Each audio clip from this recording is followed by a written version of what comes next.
今日はね、こちらのチャンネルで初めてとなる開封レビューをお届けしたいと思います。記念すべき最初の製品は、ドーンタミヤ24分の1新型フェアルディ Z です。まだね、発売して数日しか経ってない新製品なんですが、中身をね、隅々まで公開していきたいと思います。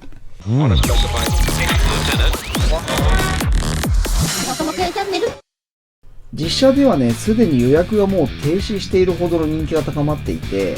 最近のね、自動車業界の話題を独占してしまうほどの影響力を持つ、日産の往年の名車、フェアルディ Z シリーズの後継モデルになります。初代のね、30Z からシルエットをね、引き継いで名車のね、誇りをそのまま受け継いでいる感じもかなりね、グッドですね。塗装はね、6色から選べるようになっているんですが、後でね、インストを使ってね、じっくりと見ていきたいと思います。それでは、オープン。はい、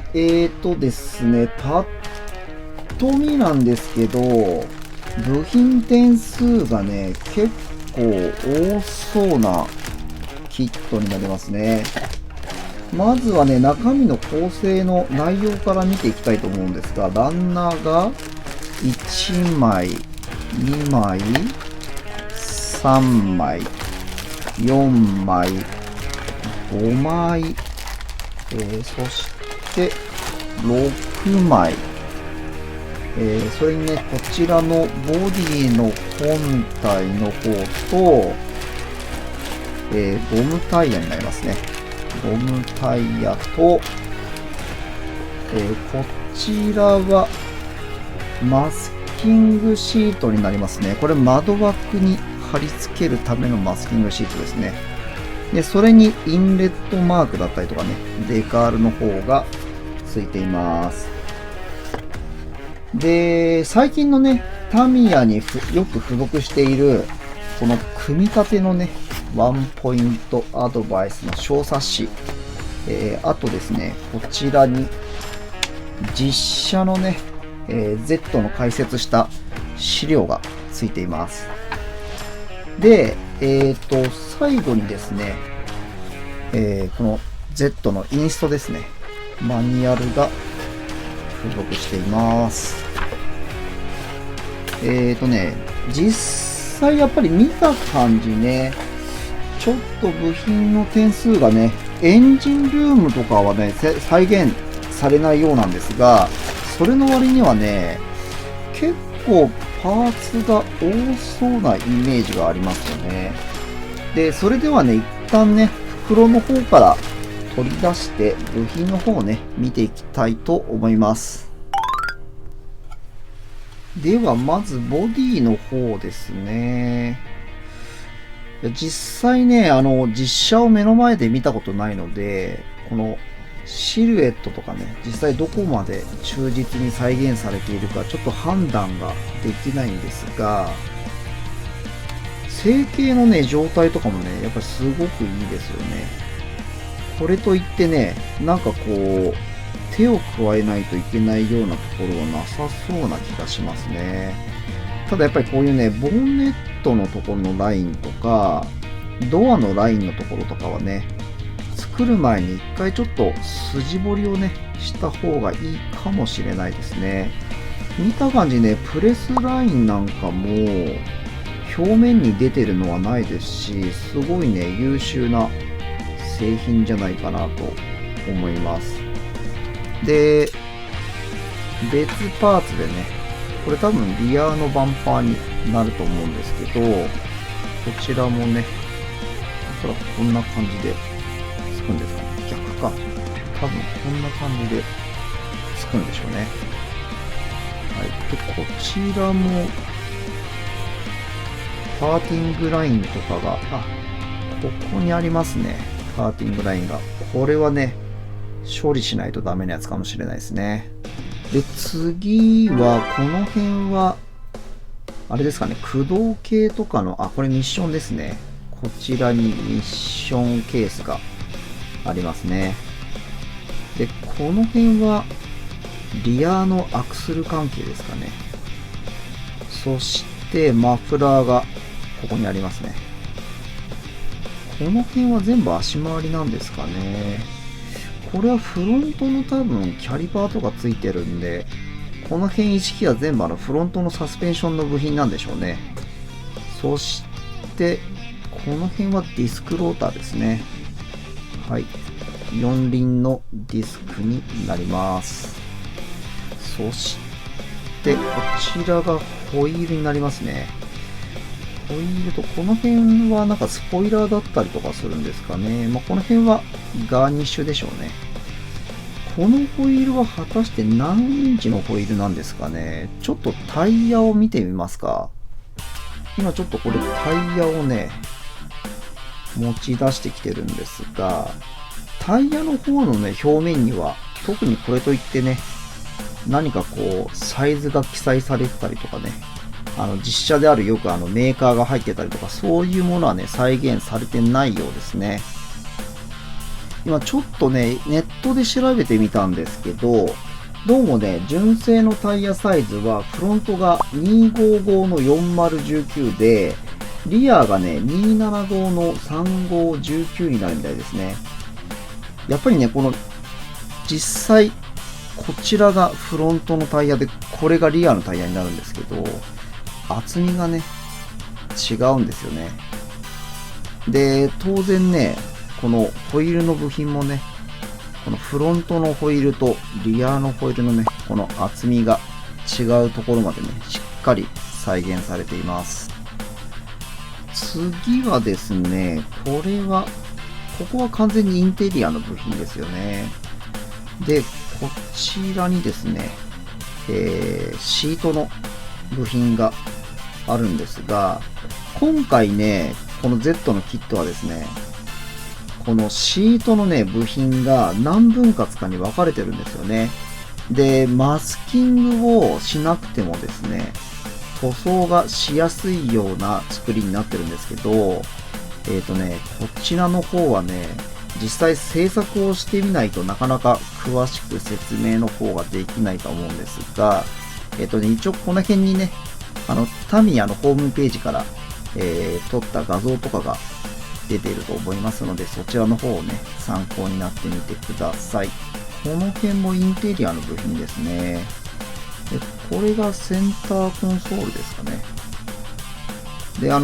のキットはですね、北米用のね、左ハンドル仕様と、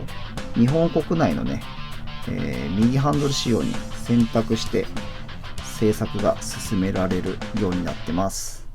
で、こちらのランナーはですね、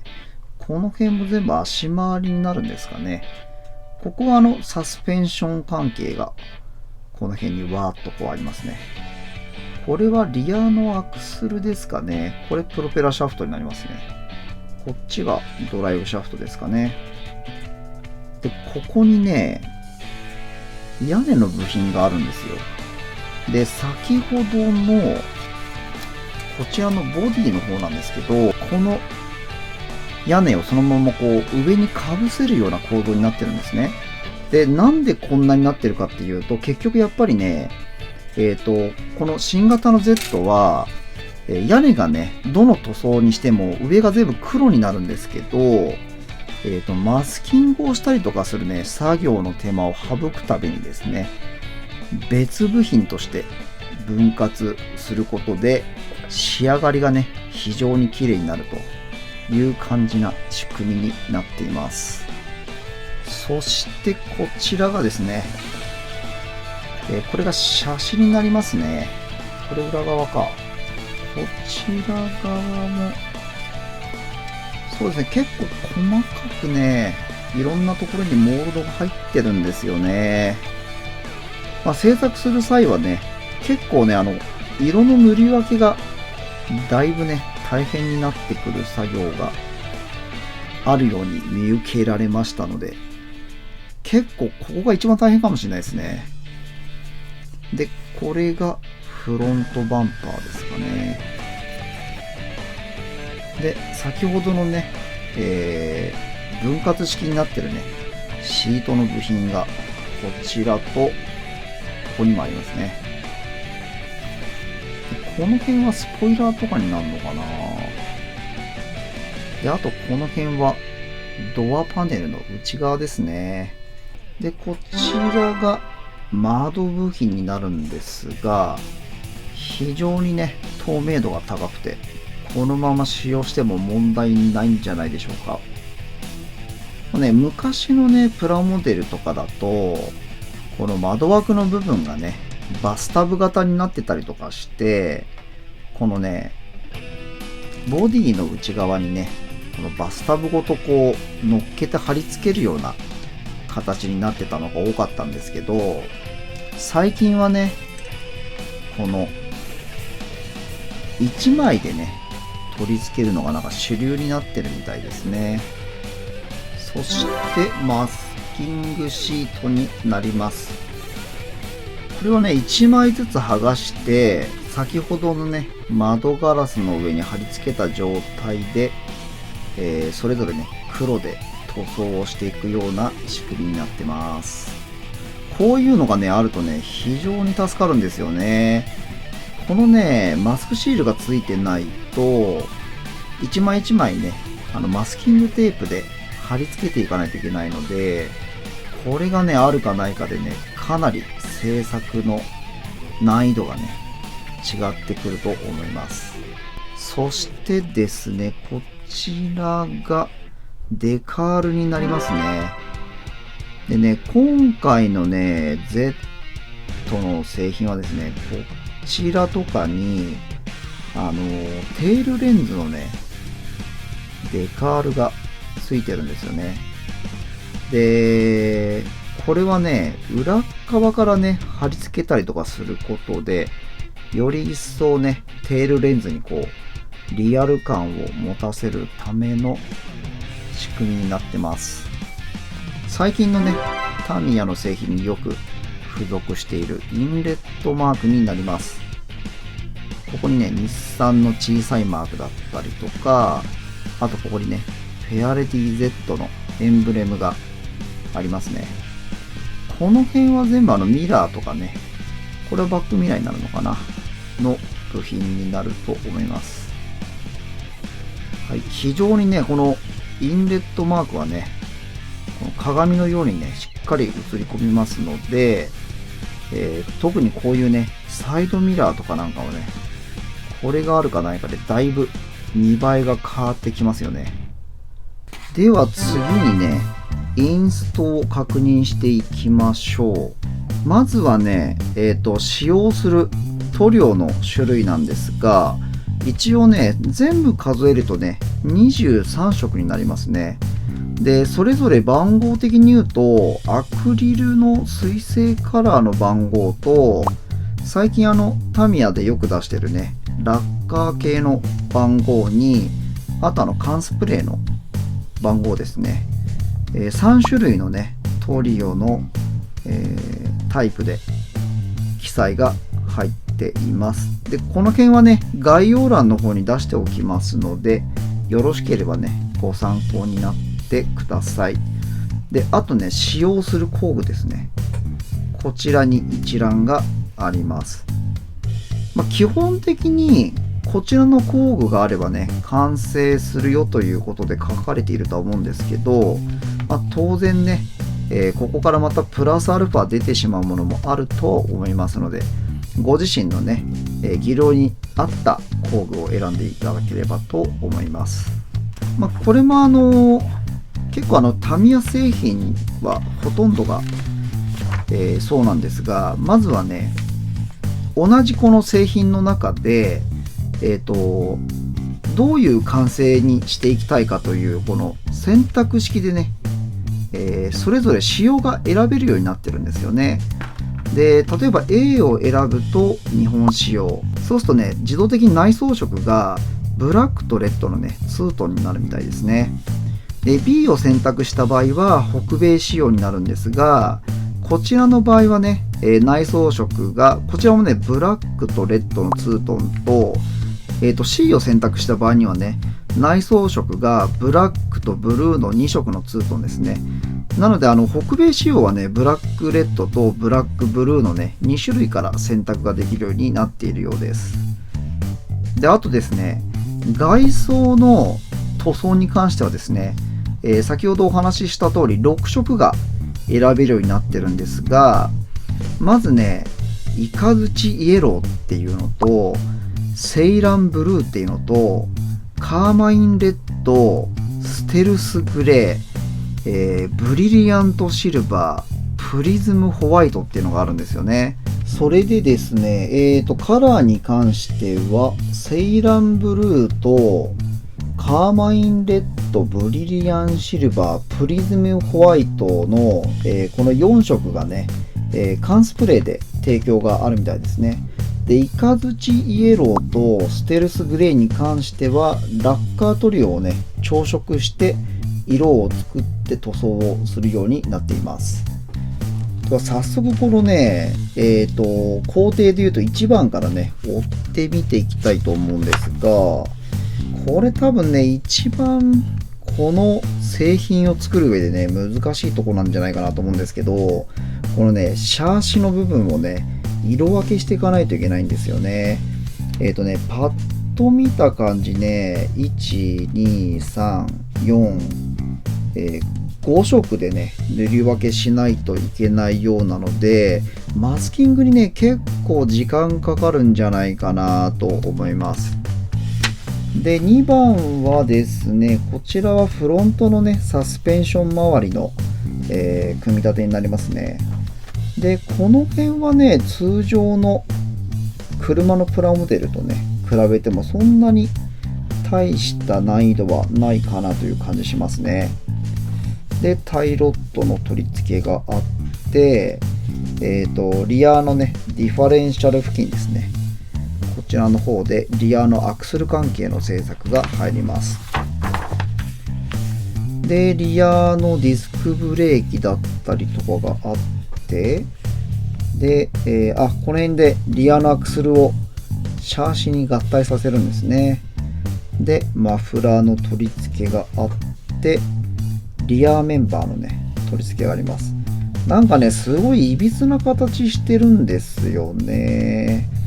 これはなんかあれなんですかね、クロスメンバー的なやつなんですかね。で、マフラーが実際こちらで取り付けられて完成になるんですかね。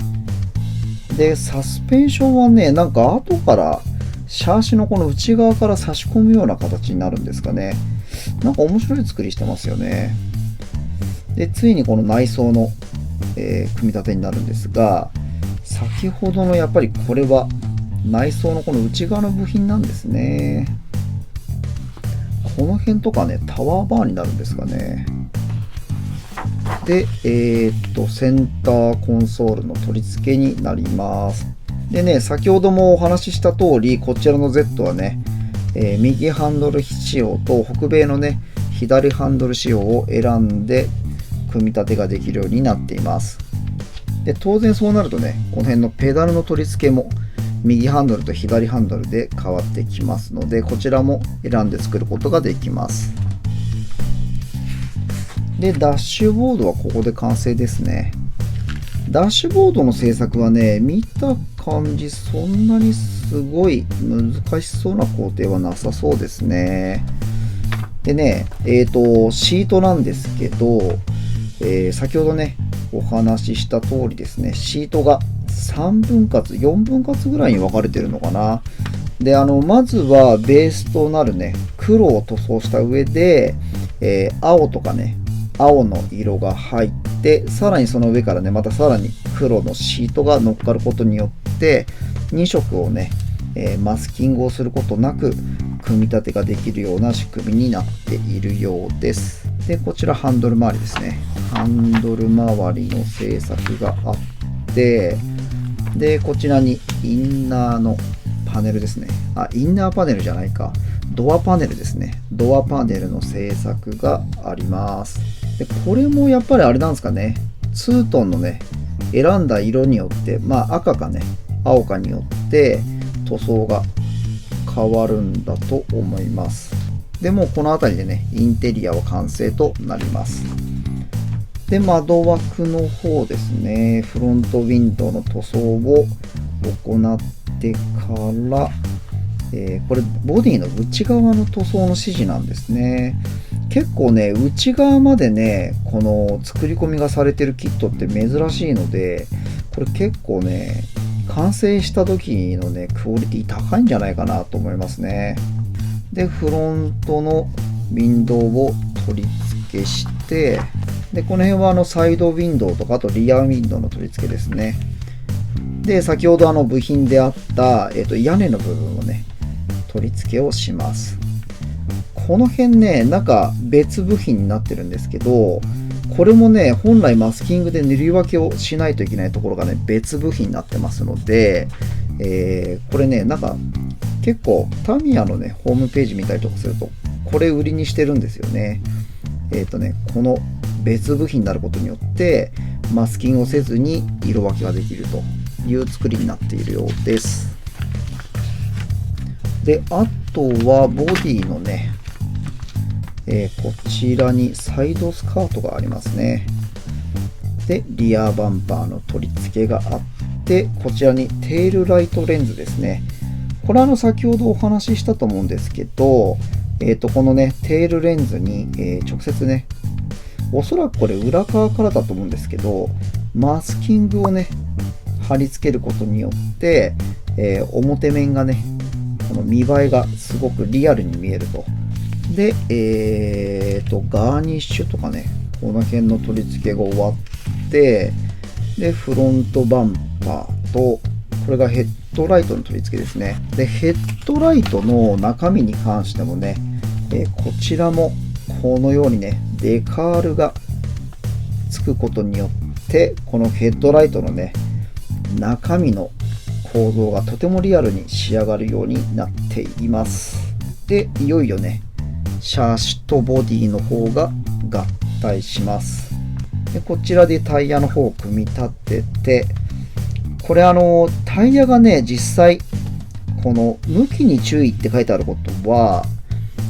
このタイヤの回転方向がね、このワンウェイで決まってるんですよね。で、そういったところのね、こだわりもやっぱりね、タミヤならではかと思います。はい、そしていよいよタイヤがくっついて、サイドミラーとかね、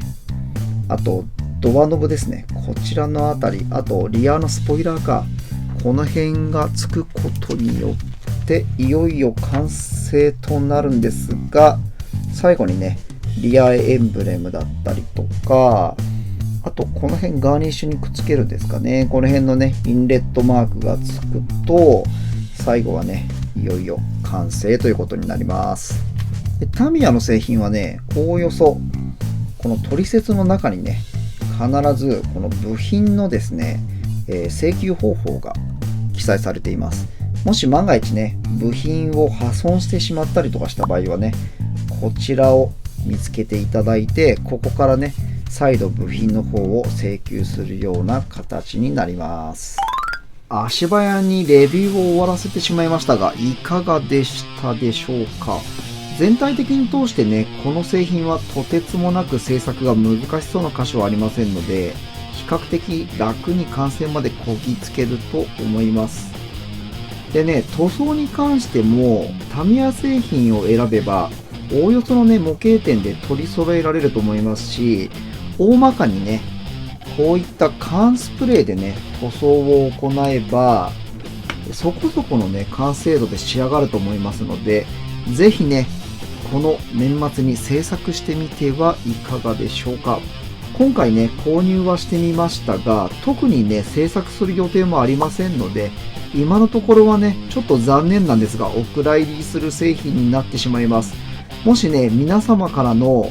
コメントがね、複数寄せられた場合には、来年の初めあたりに制作レビューを検討したいと思いますので、ぜひね、コメント等をいただければ嬉しいです。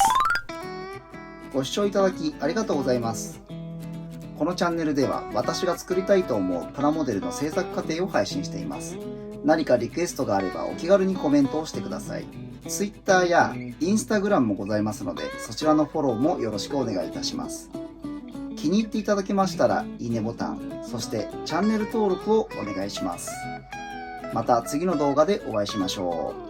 う。バイバーイ。